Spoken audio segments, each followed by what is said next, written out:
ركز معايا شوية.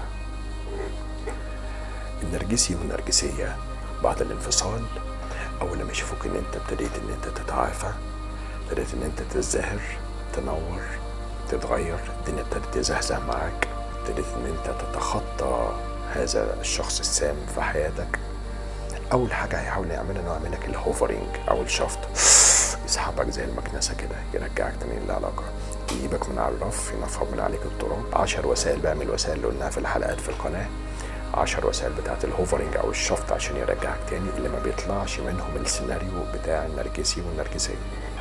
هيعمل لك تليفون، اوعى ترد على التليفون، اوعى ترد. لو رديت وما عملتش بلوك ونو كونتاكت، صدقني والله العظيم هيرجعك تاني، وهتشوف العذاب الوان. هتبتدي معاه، يعني انت مثلا منتهي معاه مثلا بان هو شتمك، هيبتدي معاك بالشتيمه ويوصل معاك بقى لقله الادب، ممكن لمد الايدين. عوده النرجسيين عوده خطيره جدا، ويقصدوا منها بس ان هم يعرفوك غلطك، ان انت ازاي تسيب ملكه جمال الكون، احسن راجل في العالم. اوعوا ترد على التليفون دوت، وديها للي مستنيها.